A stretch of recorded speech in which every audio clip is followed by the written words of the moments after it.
Oi, pessoal do terceirão, tudo bom? Espero que sim. Hoje nós estamos aqui para nossa aula 1 do segundo bimestre, tá? É uma aula referente ao caderno Aprender Sempre que está aí com vocês, tudo bem? Essa aula nós abordaremos conteúdo do modernismo, né? O conteúdo de literatura, tá? E nós vamos desenvolver duas habilidades com esse conteúdo. A primeira habilidade foi retirada do SARESP, é H11, inferir propostas subentendidas do autor para a resolução de determinado problema com base na compreensão global do texto. Então, a gente tem essa habilidade para ser desenvolvida e a segunda habilidade é a H41, comparar e confrontar pontos de vista diferentes relacionados ao texto literário no que diz respeito a histórias de leitura, deslegitimação ou legitimação popular ou acadêmica, condições de produção, circulação e recepção, agentes no campo específico, autores, financiadores, editores, críticos e leitores. Tá bom? Para isso, primeiro a gente vai resgatar um pouquinho esse carinha aqui, que é o Mário Quintana, tá? Esse é o Mário Quintana, fofinho, né? Então, a cara de senhorzinho fofinha. Então, o Mário Quintana, ele nasceu em 1906 e faleceu em 1994. Ele está dentro aí da segunda geração modernista, que é aquela geração que vai de 30 e 45. É importante a gente resgatar aí alguns fatos históricos, porque a gente sabe que a literatura é muito influenciada por aspectos históricos, pelo contexto histórico da época. Então, a gente tem aí 1930 a 1945, a segunda geração modernista. A gente tem a crise de 29, acabou de acontecer ali, né? Embora tenha sido lá em Nova York, nos Estados Unidos, afetou o mundo inteiro, inclusive o Brasil. A gente já teve aí a Revolução de 30, a gente tem o início da Era Vargas, que com o fim aí da política café com leite, a gente tem a instauração do Estado Novo aí, e a gente tem, em 1932, a Revolução Constitucionalista, tá? Essa segunda geração, no que tange aspectos literários, ela traz aí uma literatura engajada com problemas sociais, problemas também, uma literatura engajada com a política. Olha quanto aspecto político acontecendo no Brasil também, né? Ela tem um olhar para os problemas que o Brasil passa no momento também. A gente tem aí o Mário Quintana, que traz uma poesia de coisas simples e cotidianas. Ele usa aí uma linguagem coloquial, ele tem uma rejeição à linguagem rebuscada. Ele trata de assuntos do cotidiano.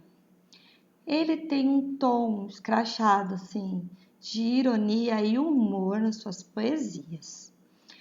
As poesias do Mário Quintana falam principalmente sobre a natureza, sobre o tempo. Ele tem poesias belíssimas aí, famosíssimas sobre o tempo, o amor, traz aspectos surreais, mas ele fala muito de temas pessimistas, como tristeza, solidão e a morte. Nem combina muito com essa carinha de vozinho feliz, né? Mas o Mário Quintana, ele traz muita melancolia nos versos dele, tá bom? E o Caderninho Aprender Sempre trouxe 3 obras do Mário Quintana para serem analisadas, tá?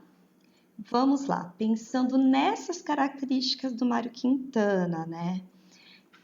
Vamos analisar e ver o que se pede nas questões que estão no caderno de vocês. Gente, não tem o Mário Quintana, infelizmente, no nosso livro didático, tá? Mas vocês podem pesquisar no Google mais sobre a biografia do Mário Quintana. Também pesquisem sobre a segunda geração modernista.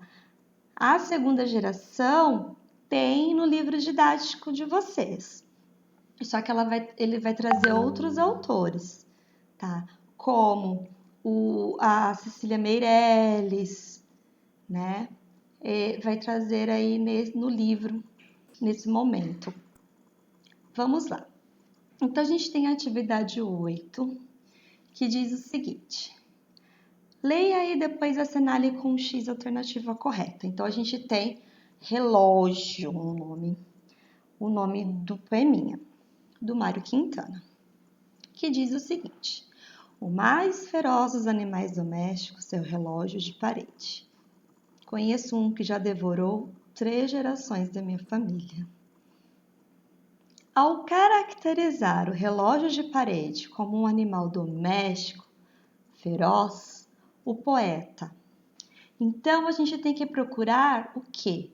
A alternativa correta em relação ao poema Relógio de Mário Quintana. No momento em que ele caracteriza esse relógio de parede como um animal doméstico, certo? Então, o que o poeta faz aí? Vamos lá. A. Destaca o quanto os animais domésticos podem ser perigosos. B. Reforça que não é sem lógica o medo de se ter um relógio em casa. C. Demonstra a forma como o tempo se disfarça de animal inofensivo. D. Ressalta que o tempo não perdoa ninguém e a morte chega para todos. Ou E. Explica a importância de se ter um relógio na parede em vez de um animal doméstico. Então, qual será a alternativa correta? Quando o poeta Mário Quintana caracteriza esse relógio na parede como sendo um animal doméstico, tá bom? Tranquilo, né? Então, passando para a atividade 9 do Caderno Aprender Sempre, a gente tem o poeminha do Contra, do Mário Quintana, que é muito bonitinho. Todos esses aí estão atravancando o meu caminho. Eles passarão, eu passarinho. Pensando nisso, a gente tem uma questão para responder, tá? Vamos lá. Então, o que se pede aí desse poeminha fofinho do Mário Quintana? Fofinho, mas não ingênuo, tá? Vamos lá. Embora seja formada por apenas 4 versos, Poeminho do Contra é uma das composições mais carregadas de valor semântico, significação das palavras de Mário Quintana. Então, embora seja pequenininho, o bichinho ele é repleto de significação.